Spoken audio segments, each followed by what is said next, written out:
What is up, guys? Winter Kills here. Welcome back to another post-commentary duel video. We've got DDD post-structure deck versus ABC. Yes, when I'm recording this, the structure deck is not out. The day I'm recording this is January 18th, so hopefully I can get this uploaded the day that I make it, because tomorrow I might be getting the structure decks early. It comes out the 20th. Tomorrow I may, after school, be able to run to my card shop, grab them, and then start filming that special DDD vlog-esque video that some of you guys in the comments gave me some great ideas for. But yeah, this is from I think maybe a couple days ago. I was practicing with my friend, came over, and I just really wanted to just grind DDD, make plays. My brother was there helping me.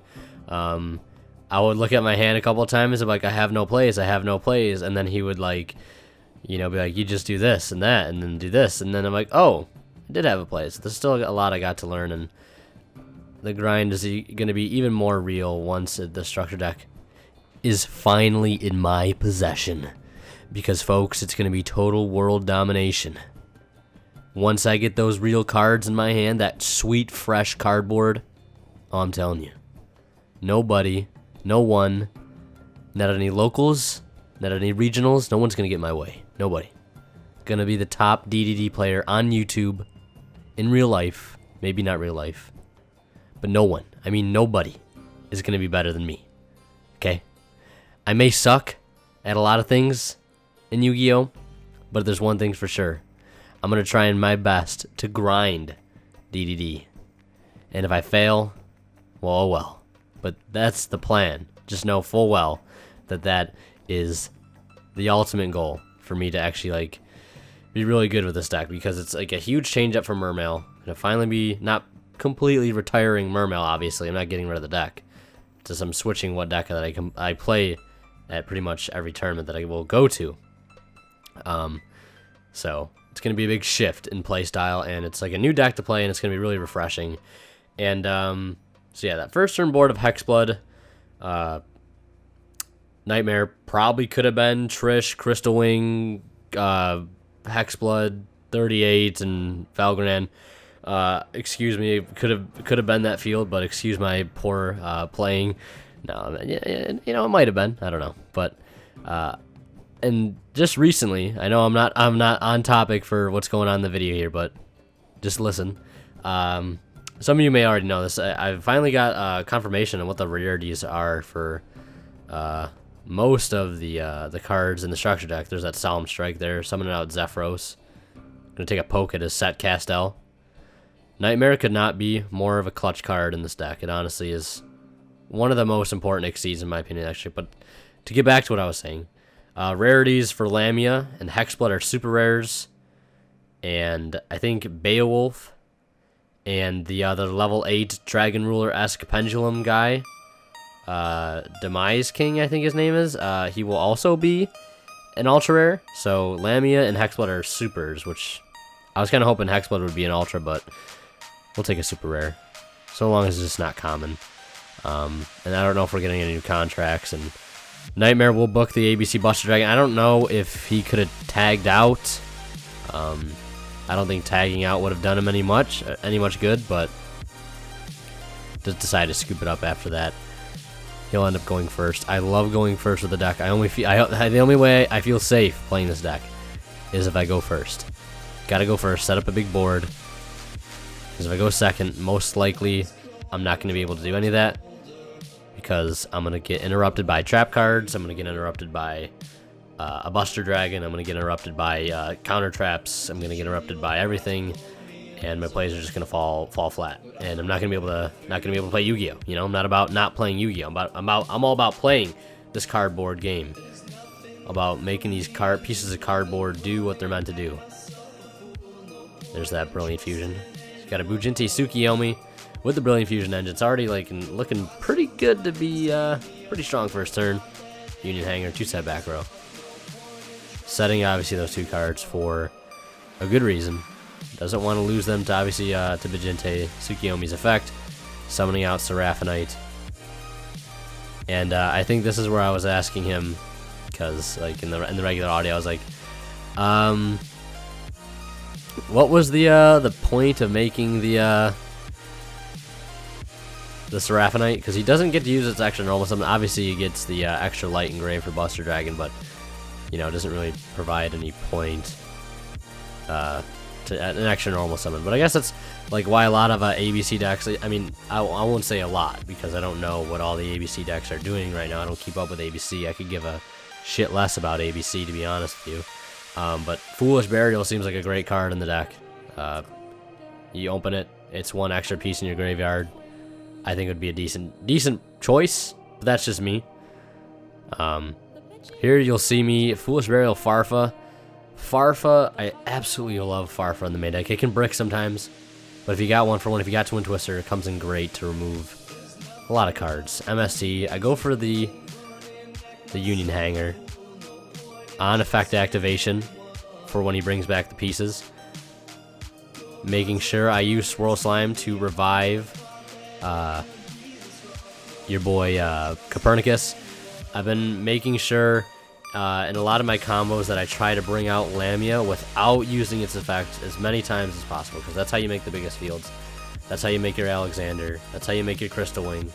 Because if you only can bring out, and you screw up the combo bad enough where you can only bring out Lamia with its own effect like I did there, you know, I could have opted to Foolish Lamia first, but I needed to get rid of the Buster Dragon, or else my whole plan would have fell short, my whole play. So I had to make do. Going into Hexblood, could have gone into another level 6 Synchro. I played Charge Warrior to make a Beatrice as well, but I figured this would be a little bit better of a play. Fusioning again for, I think I go for, I think it's Beowulf, which is just Dante Pilgrim. You see me pointing to it to remind myself that that is actually Beatrice and not Pilgrim. I know you cannot fusion for Pilgrim using Necro Slime. I got it. Gonna do piercing damage on all of his monsters. He'll take a 2800 straight from that 0 attack, 0 defense Seraphonite. I totally forgot his attack and defense was at 0 at the time. I was like, oh, well, we get a pierce for 500, but its attack and defense becomes 0 when you summon it that way, unless you use the discard effect, I think, a Brilliant Fusion. So I probably should have attacked directly for 3,000 into it. I figured I leave the Tsukiyomi on board. I don't give him another rank 4 option. If I kill the Tsukiyomi, obviously has 2 pieces on his field, and then he can make another rank 4. But he's got Dark Hole, so I have to negate it, and he's got another Dark Hole. So there's no way I was gonna be able to do anything to out that. He's got the double Dark Hole. Goddamn, he's got the double Dark Hole. At least I gain 1,000 life points from Siegfried being sent to the graveyard while I control 1 contract. So that helps out a little bit. He's going to go ahead and search a piece, terraforming. Going to get him another search. Building momentum. Getting his resources that he needs. Hopefully to be able to take me down here in game 2. There it is. Gadget into Buster Drake. Into Crush Wyvern. Has the option for a rank 4 play. I don't think I have too many resources in my grave. Obviously, I've got the Swamp King. But he has a interesting selection of extra deck monsters at this point. And there's a couple things that I'm hoping he doesn't do. One is change the draw pattern of my deck. So it's like, hopefully I can draw into something good. Or I just really don't want him to hit the Swamp King off my field, because if he leaves that there, I've got an option to fusion. If he doesn't get rid of it, I've got other plays. I'm like, oh, he'll make Dweller. That's all fine and dandy. I can just fusion from grave without using grave artifacts with using Swamp King. But then he pulls out a Buster Dragon, which obviously will get rid of Swamp King.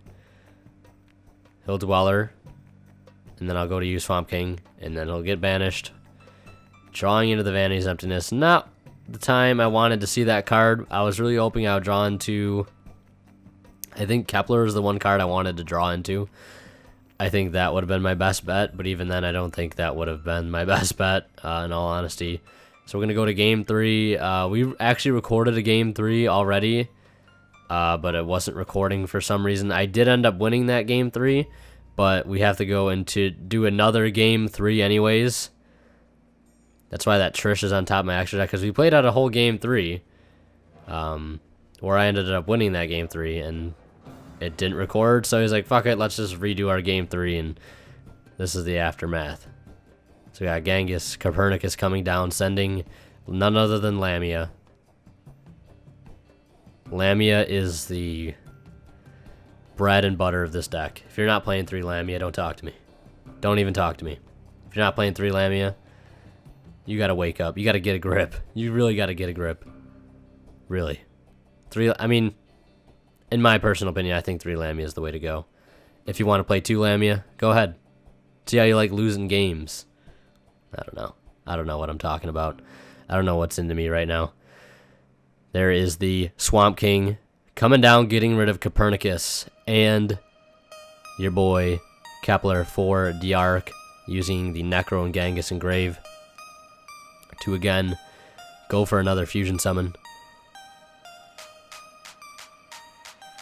Yeah, I think I had to end up banishing something there that I didn't want to ban. Yeah, see, I totally go back on that play because there was no reason I needed to banish that extra stuff from graveyard. Zero reason. Waste of resources.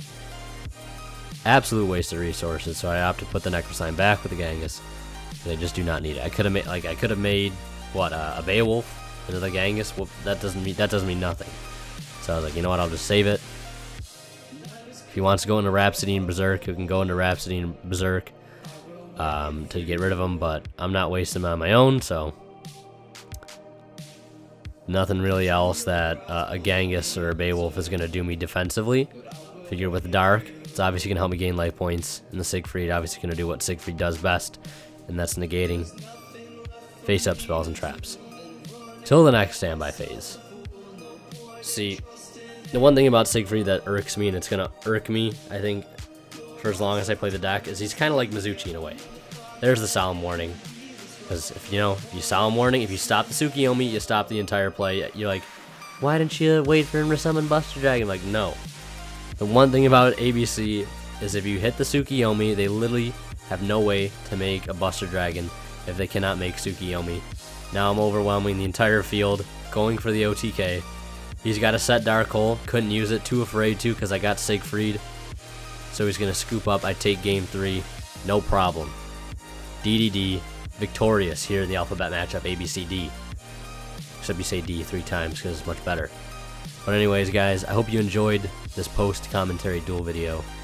If you did, go ahead and express that you liked this video by pressing the how so convenient like button just below this video.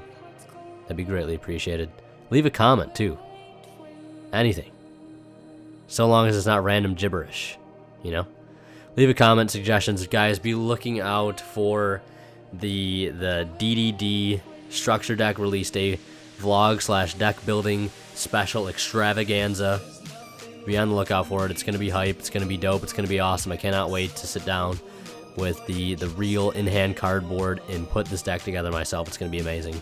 Anyways, guys, hope you guys enjoyed. If you did, leave a like I said. And as always, WinnerKill signing out. We'll see ya in the next one.